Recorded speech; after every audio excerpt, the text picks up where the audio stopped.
Bonjour à vous, aujourd'hui deuxième épisode de ma série sur mon chantier du moment. Donc là on est en train de faire les travaux de terrassement. Alors vous allez voir que par rapport à la semaine dernière le terrain est quand même pas mal chamboulé.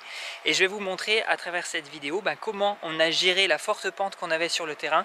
Et comment on l'a géré en l'occurrence de la manière la plus sobre possible.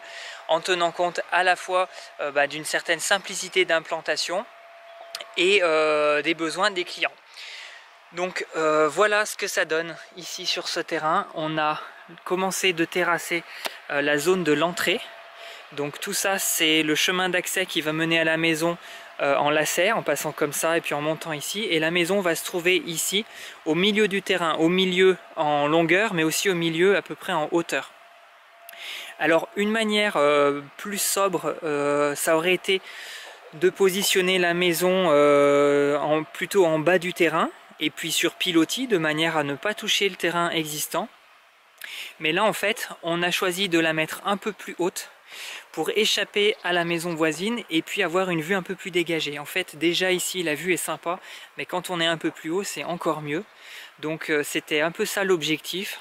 Et l'autre point qui fait qu'on a dû faire du terrassement et non pas utiliser simplement des pilotis, c'est que les clients, c'est un jeune couple et potentiellement ils auront peut-être des enfants et du coup ça sera pratique pour eux d'avoir leur voiture à proximité.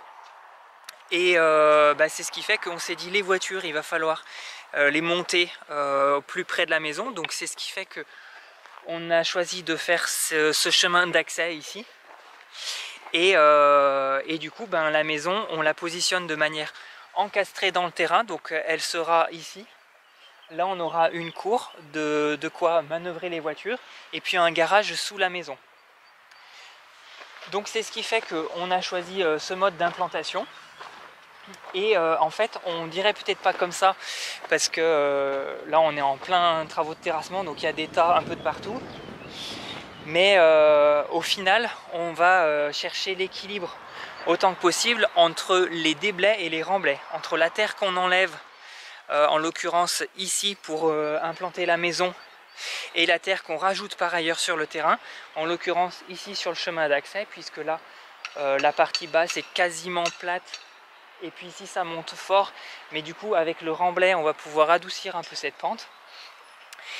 Et voilà, on essaiera d'équilibrer les déblais remblais. Pourquoi?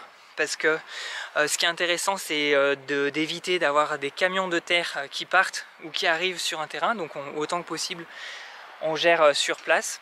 Donc ça permet de moins polluer et puis même d'un point de vue économique c'est quand même très intéressant de garder au maximum les terres sur place. Et au final, donc là on aura des remblais au maximum de 1 mètre de hauteur, puisque d'une part on voulait laisser le terrain, une fois les travaux faits, dans un état assez proche de l'état initial, et puis ça nous est même imposé par le cahier des prescriptions des Gorges de la Loire, puisque les Gorges de la Loire en fait c'est juste là dans le creux.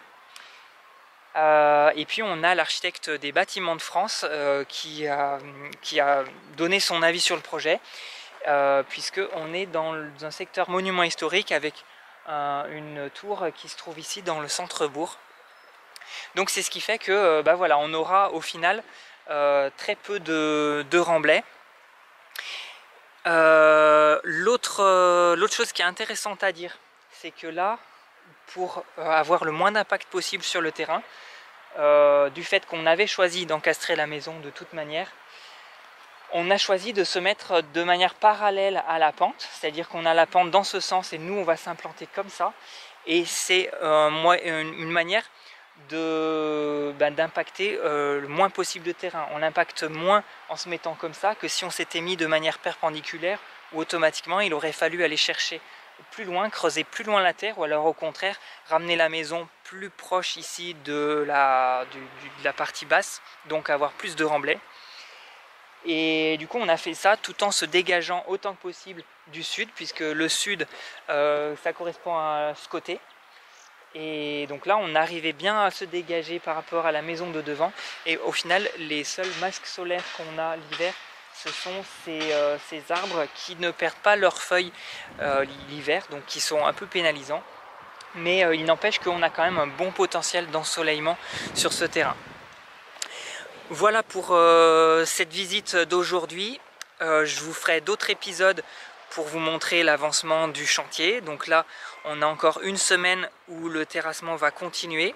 Le terrassement de pleine masse, c'est-à-dire qu'ils vont continuer de déblayer la zone d'implantation de la maison, de constituer le chemin d'accès ici. Et puis après ils vont faire les réseaux extérieurs et après le maçon arrivera.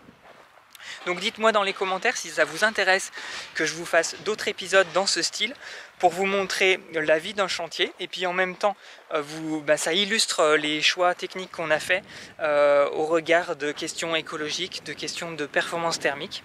Voilà, dites-moi si ça vous intéresse et en fonction de vos réactions j'en ferai plus ou moins. Voilà, je vous souhaite une très bonne journée, à bientôt, ciao.